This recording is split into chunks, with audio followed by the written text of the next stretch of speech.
Welcome back to 13C. On deck today, the Biddy from Bowers. This is a itty bitty silencer, hence the name Biddy. There's actually 3 baffles in there, 3 Omega baffles. And today we're going to find out, how does it stack up sound suppression wise for being so small. Right now, let's answer this on this Savage B22 here. This is, honestly, I don't know what rounds are in here. They're going to be mystery rounds. We'll find out pretty quick if they're supersonic or not. Let's fire these off, see how they sound, and then get down into the details and actually shoot some different subsonic rounds through here so you can hear those as well.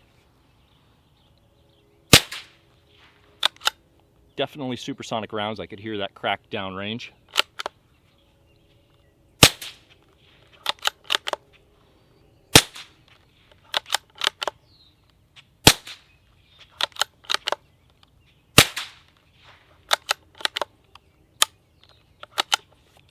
There we go. That was it. So, having had this guy and been testing it for about 2 weeks at this point, I already know the answers to all these questions, but we're going to walk through them here on video, go through them one at a time. Out of the gate, this thing is 2.6 ounces, comes in at 2.8 inches long, and a nominal 1-inch diameter. So you can use your factory sights on like the Walther P22, we're going to be putting it on soon, and not have it obscured at all by the can on the end. You don't need suppressor height sights or anything like that for this. It is full auto rated, and there are no barrel length restrictions for any caliber it is rated for. Speaking of which, you got 22 long rifle, 22 mag, 22 Hornet, 17 HMR, 17 WSM, and FN57. So we've heard it was supersonic. Let's go ahead, put some subsonic through it, still on the Savage B22. So our ammunition for this one is going to be the CCI Suppressor, their 22 long rifle. And to give you an idea of size, again, on how tiny this can is, it is literally the size of a box of ammo, both in length, width, and height. Well, maybe not necessarily width, because this is obviously a little wider, but that is pretty neat right there. Anyway, let's run these through here, the CCI Suppressor 22.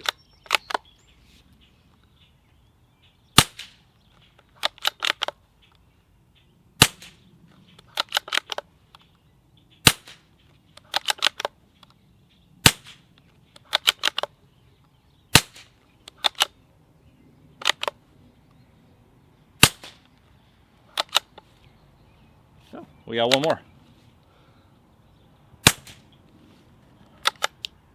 Right, so nice and quiet for on a 16-inch rifle like this, bolt action. This thing is really nice and quiet.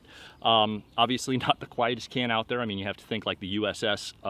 Another Bowers can is going to be more than twice as long as this. Obviously, it'd have better sound reduction, but you have more volume, and that's something I wanted to talk about a little bit in this. The smaller the can, the less the volume, the less sound suppression there's going to be. Now you can do things to try and negate that, different technologies, for example, like Bowers is using those licensed Omega baffles in here. And technology can go a long way. At the same time, there's a volume issue, right? You got to do something with those gases. Now that we've heard it on here, let's get this off of here and move it over to the P22.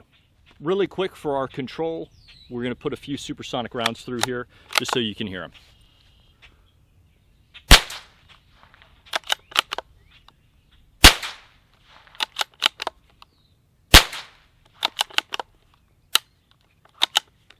There you go. So here we are with the Biddy on the Walther P22 using the suppressor ammo from CCI, their subsonic.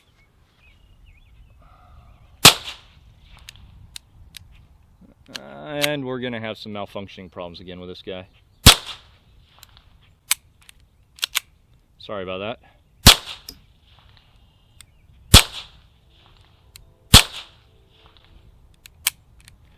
Sometimes she can be a little finicky with these subsonic rounds. So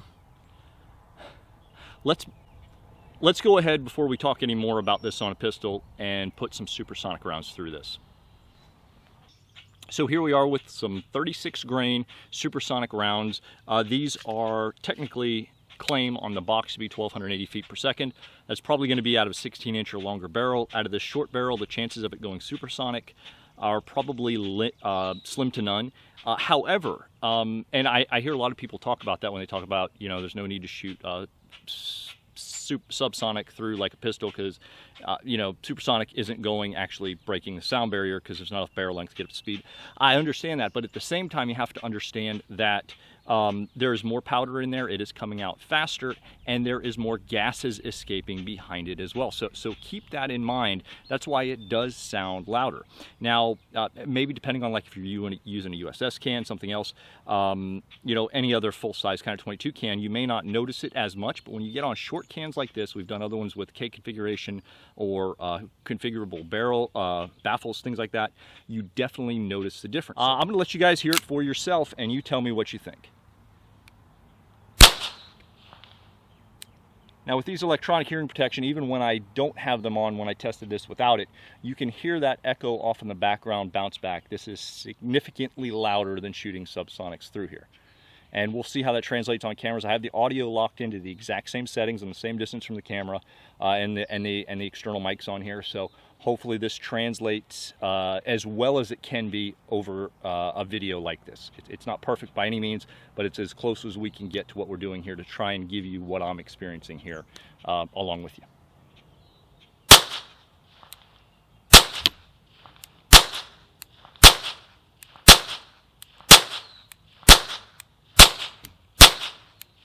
All right, well, let me finish it out.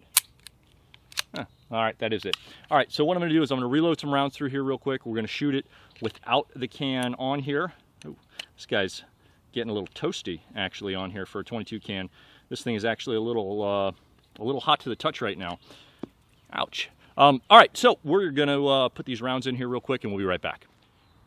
All right, so here we are, we're back. We've got the can off, same 36 grain, 1,280 feet per second out of whatever barrel that's technically rated for. The box doesn't say. Let's go ahead and let you listen to it.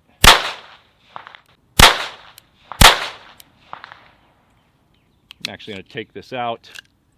We're going to drop out our last round, and just so you guys can hear it back to back to back here. It's still toasty. Damn. It's actually kind of surprising. Normally 22 cans, unless you're running them on a sub gun and dumping a lot of rounds really quick through them, don't get, I mean, it's not like burning my hands obviously, and I only turned off the camera for a second to grab more ammo and put it in the mag, but it's surprising that it heated up that quickly. All right, so there you go. Hopefully that helps a little bit to be able to give you guys an idea of what I'm talking about here. Now, obviously, this can is knocking off probably 20 decibels. I don't know. I'm just ballparking it right now off the top of my head.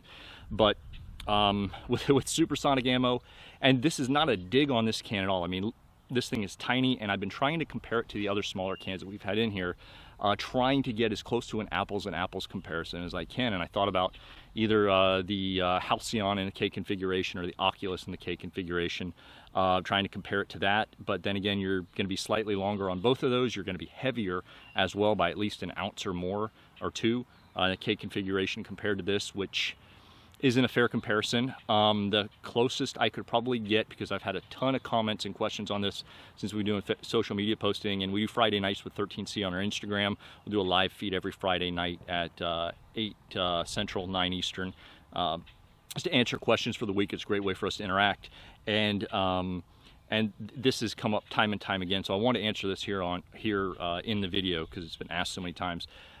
The closest I can come up to something that's going to be close to the same length, close to the same baffles, close to the same weight as you could possibly maybe get would be stacking this up against the Erector. Now, for its same size compared to the Erector, this thing definitely beats the Erector, in my opinion, substantially, because in this I can shoot this with supersonic ammo without hearing protection, and I get a slight ring in my ear, slight, ever so slight. I mean, we're not talking about pain or anything like that, but just a slight tone. Now, out of the Erector in this same size configuration, which would have been about 2 baffles in the blast baffle to get in this same length, which this has 3 baffles inside of it, it would ring the hell out of your ears, and I don't even think it was hearing safe at 3 baffles on a pistol with the Erector. It didn't sound that way. I can't be sure, obviously, but you know, from what I could tell and from what it left to hearing in my ears, I don't think so. And I think I pointed that out in that video as well, because we tested it on every single If you want to go back and look at that video, we tested in every single configuration from basically one baffle all the way out to the full amount of baffles on both handgun and bolt action rifles. So if you're interested, go back and check that out. But that's a long way to get into this because I know time and time again that was the main question. Overall, I am impressed with this guy for its size, weight, and sound reduction for its size and weight, right? It's, you know, there's magic at work here, and there's not magic because there's a lot of science behind this stuff. And that's where you are. I want to be able to try and impart upon anybody watching this who isn't necessarily familiar with some of these shorter configuration cans to be able to understand that if you're looking for maximum sound reduction, you don't want to go with anything in this shorter configuration. It doesn't matter whether it's this or something else. You want to go with a fuller sized can to be able to get that maximum sound reduction. At the same time, if you're going to be using this primarily on a 22 rifle, let's say, the amount of sound reduction on this for subsonic through a 16-inch barrel on a 22 versus a full-size can. Full-size cans are going to be quieter, but not by much. And when you're talking about something out of a 22 rifle, with a 16-inch barrel, it hardly warrants having a massive can on there. If you're going to increase by just a little bit, go with something like this. MSRP on this, I think, is like $325, and it adds a minimal amount of weight. It's small, it's lightweight, it's not going to... There's a lot of benefits to something like this. At the same time, if you're planning on running it on a pistol substantially and you don't want to wear hearing protection, you're going to want to find something else. Because quite honestly, in my opinion, you run this all day long, put a couple hundred rounds through it, your ears are not going to be super happy at the end of it. At the same time, if you've got a gun that really reliably cycles some of the quieter subsonic ammo, and you're not as hearing sensitive as I am, because I know there's people out there and we can run various gambits. Everybody's ears are different. Everybody's toned to different frequencies, right? Some people are more sensitive to certain frequencies, and some people say, you know, numbers don't lie, decibels, stuff like this. If you're talking about 2 or 3 decibels in one direction, in either direction, and there's a significant difference in the tone, which is really another way to say frequency, that can make a huge difference between shooters for what they perceive and what their ears pick up, right? Because we've all remember back in school, right? Somebody would, probably kids today don't remember, but the chalkboards, right? You'd have somebody who would run their fingers on the chalkboard, make that horrible screeching sound, and the person doing it thought it was funny, and there would be a couple other people in the room who would think it was funny, and then, at least half the other class is like, my ears, I can't take it, right? There's a perfect example of frequency and pitch and tone, right? Sort of. I mean, I'm not an audiologist, but these are just things that I've observed over my, however many years here I've been on the planet, right? Hopefully that answers your questions on this, because I've had a ton on this, and I really didn't know how to proceed with this review, and that's why it's taken me a little bit longer, and I've spent a lot of time with it. Let my wife shoot it. The girls have had chances at shooting this as well, just to try and get as fair and balanced of a report on something like this as I can. As I said, I cannot and will not compare this to fuller sized cans because it's not appropriate. And trying to compare it, it really doesn't have a match for its size. I'm repeating myself again, so I may have to refilm this entire segment. I have no idea how bad I've babbled. Normally I like to do this stuff in one take, but who knows. Anyway, Facebook.com/gun reviews. Great place to interact with us, talk with us. 13cgunreviews.com. Sign up for the email list, please. We've already gotten strikes here on YouTube for other silencer videos. We did just win our appeal, which is awesome news. But, who knows how it's going to break down the last time. That newsletter will help you stay in contact with us, or us in contact with you at least.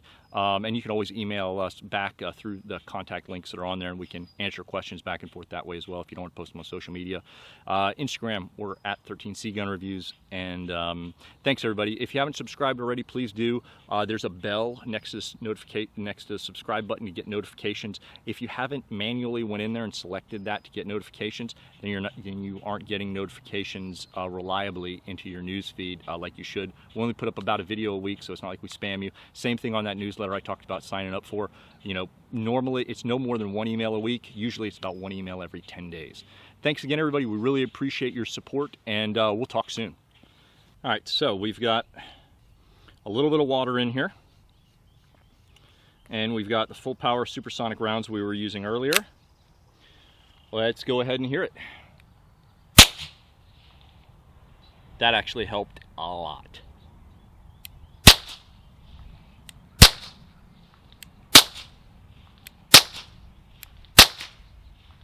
Ha, there went the rest of the water. Did you hear it? Yeah. And that was the last of it. All right, so for the first 5 rounds, that was really, really nice. I think we got maybe 2 more rounds in there where it stepped up just a little bit, and then those last 2, and we'll see how you hear it on camera, stepped up quite a bit, back up to basically where it was. So it must have blown the rest of that, what water was in there. It's really, there's not a whole lot of room in here, honestly, and we'll put some pictures up for these baffles and interior space here to really get anything to contain any water in there, to hold it in there like some of the bigger cans. But man, for those first 5 rounds, that was actually quite impressive on here, running this guy wet. You can run it wet. I don't think there's anything in the rules about that. And so during our Friday Nights with 13C last night, I talked about running this can wet here today for the final review. And one of of our subscribers, Gun Runner, who lives up in the area, big NFA guy, shout out to him, thank you for joining in most of our streams, suggested to use some petroleum jelly, a pea-size amount in here as well, in addition to the water testing. You want to see that, and it was seconded and thirded. A bunch of people chimed in. They thought that was something they wanted to see too, so we're going to do that. Same Supersonic ammo here we're going to be running, and let's see how she does. I put it in the back near that little blast ring, just a little bit amount on the outside, so again, probably a pea-sized amount, maybe a little more. Anyway, let's see how she does.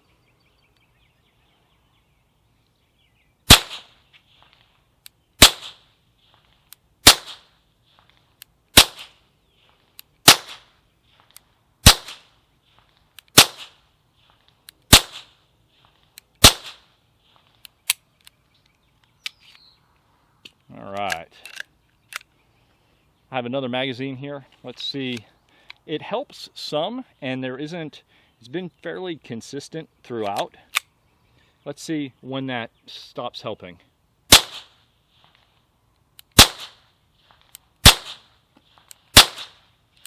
It's already kind of diminished. Most of the returns here have already diminished.